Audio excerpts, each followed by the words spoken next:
महादेव, जय भोलेनाथ। नमस्कार, मैं साधना पांडे मार्गदर्शन पे आपका स्वागत करती हूँ। दोस्तों, आज का विषय थोड़ा सा सभी विषयों से हटकर है। देखिए, ये विषय उपाय तो नहीं है, लेकिन हाँ, इतना ज़रूर बता सकती हूँ कि यदि घर में सुख शांति और बढ़ोतरी चाहते हैं, जैसा कि मुझे पता है हर व्यक्ति ये चाहता है कि घर में सुख शांति भी बनी रहे और बढ़ोतरी भी होती रहे। और एक चीज़ और बता दूं आपको दोस्तों, यदि घर में सुख शांति है ना, तो पैसे थोड़ा सा कम है तब भी परिवार मैनेज हो जाता कर लेता है, कोई दिक्कत नहीं है। लेकिन बहुत पैसे हैं, लेकिन आपस में एक दूसरे से मुंह फुला करके कोई इस कमरे में, कोई यहाँ, कोई वहाँ बैठा हुआ है, तो ऐसे परिवार को बिल्कुल भी सुख शांति वाला परिवार नहीं कहा जाता है। और कहा गया है कि जहाँ सुमति तहाँ संपत्ति नाना, जहाँ कुमति तहाँ विपत्ति निधाना। तो सबसे बड़ी बात है कि आपके परिवार में सुख शांति बनी रहे। तो आज ऐसी मैं कुछ बातें लेकर आई हूँ जिसको आप अपने घर में ज़रूर पालन करिए। और ज़्यादा दिन का समय मैं नहीं आपसे मांग रही हूँ, बस 30 दिन आप इस उपाय को करिए, गिन कर उंगलियों पे 30 दिन करिए और फिर रिजल्ट आप बताइएगा। फर्क ना पड़े, यदि आप ये कहेंगे तो मुझे सोचना पड़ेगा कि कैसे नहीं फर्क पड़ा। ये उपाय जो है विश्वसनीय है, तो बस कर लीजिएगा। और इसमें ना कोई पैसा लगने वाला है, ना एक्स्ट्रा आपका समय लगने वाला है। जो हमारे रीति रिवाज हैं हिंदू धर्म के, विशेषकर अपने मंदिर के बारे में बात करूंगी, आपकी कुछ दिया बाती के संबंधित बात करूंगी, और कुछ जो है विशेष बातें करूंगी जिससे आपके घर का वास्तु ठीक रहे, ऊर्जा सही रहे, कि परिवार के लोग जो है आपस में मनमुटाव रहता है, विशेषकर पति पत्नी में, या फिर देखते हैं कि बच्चे जैसे बड़े होते हैं कहना नहीं मानते हैं। तो इस तरह की परिस्थितियाँ हो रही हैं ना, तो बस आप 30 दिन इन उपायों को आजमा करके देखिए। इतना बता रही हूँ कि 50% आपके घर की कलह, झगड़े, लड़ाई और 10 रुपये ही सही, लेकिन उसमें से आप एक का सिक्का ही सही, लेकिन महीने के अंत तक बचा कर रखेंगे। इस चीज़ को नोट करिएगा। अब हाँ दोस्तों, एक चीज़ कहना चाहूँगी, वीडियो अच्छी लगे तो एक लाइक ज़रूर दे दिया करिए। एक लाइक देखिए होता उससे कुछ नहीं है, बस ये होता है कि हमें एक प्रेरणा मिलती है कि आपको मेरी वीडियो मेरी बातें बहुत पसंद आ रही हैं। साथ साथ चैनल को यदि सब्सक्राइब कर लेंगे तो इस तरह की जानकारियाँ आपको समय से मिल जाएंगी। तो चलिए दोस्तों, अब हम आगे बढ़ते हैं। सबसे पहली चीज़ आपको बताना चाहूँगी कि हमारे घर में जो भी व्यवस्था हो, जो भी एक कमरे का घर हो, 2 कमरे का हो, छोटा घर, बड़ा घर, हम सब भगवान के लिए छोटा ही सही, लेकिन एक स्थान भगवान का घर यानी मंदिर ज़रूर अपने घर में रखते हैं। तो अपनी शक्ति सामर्थ्य के अनुसार सभी मंदिर छोटा बड़ा रखते हैं, लेकिन मंदिर में ऐसा क्या ज़रूर करना चाहिए जिससे घर में अन्न धन भरा रहे, संपत्ति भरा रहे, परिवार के बीच प्यार और सहयोग बना रहे।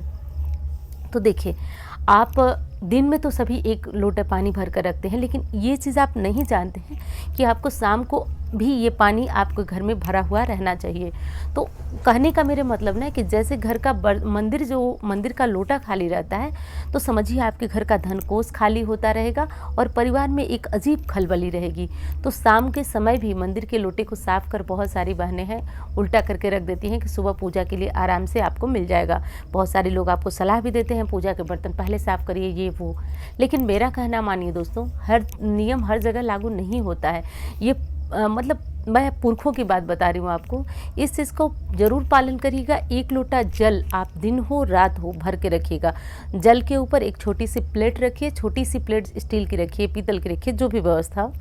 उसमें थोड़ा सा मिश्री या फिर लाची दाना या फिर जो भी भगवान को भोग लगाते हैं थोड़ा सा वो रखिए, और इसको आप पूरी रात पड़े रहने दीजिए।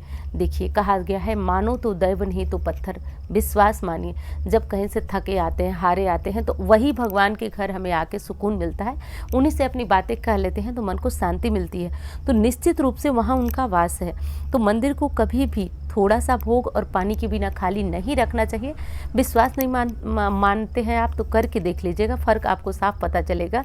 यदि आप 1 महीने तक मंदिर के लोटे को खाली रखिए, देखिए आपके घर का धन कैसे तिल तिल इधर उधर जाता है और आपके कोष खाली होते देर नहीं लगेगी। तो पहला नियम तो मेरा यही है जिसको आपको ज़रूर पालन करना है। दूसरी चीज़ है दोस्तों कि देवताओं पे जो चढ़े हुए फूल होते हैं, तो चाहे वो आप शाम को चढ़ाती हैं, चाहे आप जैसे कभी कभी होती है लक्ष्मी जी की पूजा जिसमें हम शाम को चढ़ाते हैं, तो पूजा आरती के 10 मिनट 20 मिनट बाद आप इन फूलों को उठा लें। देवता पे भार स्वरूप ये पुष्प पड़े रहते हैं, तो शाम की पूजा में भी चढ़ाते हैं, तो 1 आध घंटे बाद 10 मिनट 20 मिनट बाद इन पुष्पों को हटा लें। और सुबह का फूल तो कतई आपको भगवान के मंदिर में नहीं रहने देना है। जो सुबह फूल चढ़ाते हैं उनको कहा जाता है कि देवताओं पर ये बोझ बने रहते हैं बासी फूल, तो इनको तुरंत हटा लेना चाहिए। और हाँ, ये छोटी छोटी गलतियाँ ना कभी कभी हमारे लिए थोड़े थोड़े ही सही लेकिन नुकसानदेह साबित होती हैं। तो दूसरा हमारा नियम यही है जिसको कि आप लोग बहुत ज़्यादा ध्यान दीजिएगा। अब चलिए, अब मैं तीसरी बात आपको बताती हूँ कि तीसरा ऐसा क्या करना चाहिए। देखिए, पति पत्नी के बीच लड़ाई हो रही है, कोई मतलब ऐसा नहीं है कि परिवार में कोई आपका कहना माने या फिर आप किसी की सुने। यदि परिवार इस तरह का बहुमता हो चुका है ना, तो आप एक काम करिए, आप अपने घर के जो मेन डोर पे दीपक जलाते हैं, मैं बताती भी हूँ आपको बार बार कि मेन डोर पे दीपक जलाइए, तो आपको अपने दीपक में थोड़ा सा परिवर्तन कर देना है। ये दो चीज़ों के लिए रहेगा, या तो आपके घर में खूब झगड़े होते हैं तो उसमें शांति मिलेगी, या फिर बाहर वाले किसी से, जैसे पड़ोसी हैं या फिर कोई ऐसा है जिससे बार बार लड़ाई झगड़े का माहौल तनातनी बना रहता है, तो आपको एक दीपक, जो भी दीपक ले लीजिए, पीतल का, स्टील का, जो भी हो, उसमें सरसों का तेल डालना है। सरसों के तेल की 1 मुट्ठी बाती डालनी है और 2 काली मिर्च डालकर मेन डोर पर आपको जलाना है। अब आपका ये भी प्रश्न होगा कि दीदी जलने के बाद काली मिर्च का क्या करना है? तो जहाँ जली हुई बातियाँ वगैरह फेंकते हैं, किसी गमले में, पौधे में फेंक दीजिएगा। हाँ, एक प्रश्न और आता है जिसको मैं बताना भूल गई। लोटे के पानी का जो मैंने मंदिर में भरा हुआ रखने को बोला, वो क्या करें, इस पर प्रश्न आते हैं। तो उसको आप किसी गमले में डाल दीजिए या फिर आप किसी भी पौधे में डाल सकते हैं, कोई दिक्कत नहीं है। इस चीज़ का आपको ध्यान रखना है। अब हम चलिए अगली महत्वपूर्ण बात आपसे बता देते हैं, लेकिन उससे पहले कहना चाहते हैं, इंस्टाग्राम, फेसबुक में मुझे फॉलो अब तक नहीं किए तो लिंक डिस्क्रिप्शन में है, वहाँ भी जाकर आप फॉलो कीजिए। और ये जो नंबर देख रहे हैं, इस पे आप मुझसे कुंडली दिखाना चाहते हो, ग्रहों की कोई ऐसी दशा है जो पूजा पाठ के बाद भी आपको शांति नहीं लेने दे रही है, तो इन नंबरों पर संपर्क करके आप कुंडली दिखा सकते हैं। चलिए, अगली क्या चीज़ करनी है दोस्तों कि कभी भी बार बार, मैं वैसे तो मुझे लग रहा है कि मैं बहुत बार इस बात को आपको बता चुकी हूँ, लेकिन बातें जो ज़रूरी होती हैं उनको तो छोड़कर और आगे बढ़ा ही नहीं जा सकता है, क्योंकि सारे नियम मैं बता दूँ और आपको समय ही ना बताऊँ तो सारे किए कराए पे पानी फिर जाएगा। जब भी आप अपने घर का दीपक शाम को दिया बाती करते हैं, तो शाम की दिया बाती का समय जो होना चाहिए वो सूर्यास्त के समय होना चाहिए। बहुत सारे लोग अंधेरा देखकर करते हैं, तो कदापि ऐसा न करें। सूर्यास्त के तुरंत बाद जो है दीपक बाती आपके घर में ज़रूर हो जानी चाहिए। यदि ऐसा नहीं करते हैं तो दोष के भागी बनते हैं। मैंने बताया भी है कि क्या दोष आता है। अब हर वीडियो में देखिए, प्रयास तो यही रहता है कि पूरी डिटेल अच्छी तरह से समझा पाऊँ, लेकिन होता यह है कि वीडियो फिर लंबी होने लगती है और आप लोग का तुरंत से प्रश्न आने लगता है कि दीदी वीडियो बहुत लंबी हो रही है। तो इस चीज़ का थोड़ा सा ध्यान दीजिए। पिछली वीडियो में यदि आपने नहीं जाना तो, लेकिन आप लोगों की भी कोई गलती नहीं है, बहुत सारे लोग नए जुड़ते हैं और जो लोग नए जुड़ते हैं वो पूरी बात नहीं समझ पाते हैं, तो वो लोग परेशान हो जाते हैं।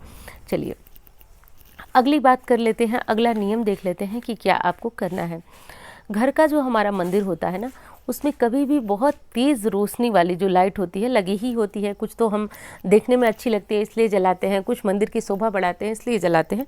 तो इतनी सारी लाइट मंदिर में कभी भी जला करके मत सोइए, क्योंकि देखिए इससे भगवान को भी कहा जाता है तकलीफ होती है उनको भी। जैसे आप अपने कमरे में बहुत धीमी लाइट में सोते हैं, उसी तरह भगवान के मंदिर में बहुत कम रोशनी वाली कोई एक लाइट लगाएं और सारी जो है वो रात को बंद कर दें सारे स्विच, और एक स्विच ऐसा जलाएं जिसमें बहुत मध्यम रोशनी आती हो, ऐसा जलाएं। और हाँ, जो भी आपके घर का मंदिर हो, प्रयास करें कि या तो दरवाज़ा है मंदिर में तो आप उसे बंद करें, और नहीं तो एक पर्दा ज़रूर लगाइए। और पर्दा भी लगाने लायक व्यवस्था नहीं है तो एक ऐसा कपड़ा रख दीजिए जिससे रात को सोते समय भगवान को जरूर ढक दीजिए। इससे भगवान का भी विश्राम हो जाता है, क्योंकि जैसे हम लंबे समय के बाद, पूरे दिन भाग दौड़ काम करने के बाद रात को आराम करते हैं, वैसे ही हमारे प्रभु भी आराम करते हैं। और जब हम कोई पर्दा नहीं डालते हैं, कोई दरवाज़ा नहीं बंद करते हैं, पूरी रात लाइट जलाते हैं, तो इससे भगवान को कहीं ना कहीं कष्ट होता है। और आप तो समझ ही सकते हैं, जब भगवान को कष्ट होगा तो भक्त कैसे सुख से रह सकता है। तो बस इन चीज़ों का ध्यान रखिएगा दोस्तों।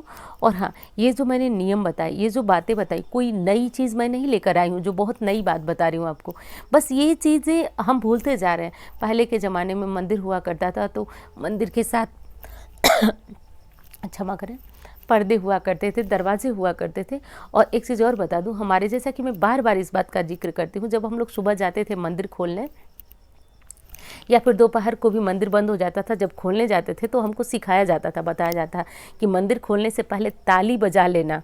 दोस्तों समझिएगा बात को मेरी, मंदिर खोलने से पहले हमें ताली बजाने को कहा जाता था कि पहले ज़ोर ज़ोर से ताली पीट लेना कम से कम 2-4 बार, तब जाकर मंदिर खोलना है, क्योंकि भगवान विश्रामावस्था में उस समय होते हैं, उस समय विश्राम करते रहते हैं।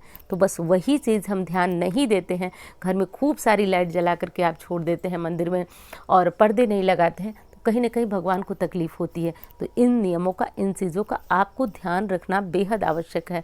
तो रख लीजिएगा दोस्तों। और हाँ, वीडियो अच्छी लगे तो लाइक कर दीजिएगा और चैनल को सब्सक्राइब भी साथ साथ करते जाइएगा, क्योंकि इसे सब्सक्राइब करने से बिल्कुल जो शास्त्रों का निचोड़ होता है, जानकारियाँ होती हैं, वो आपको प्राप्त होती रहती हैं।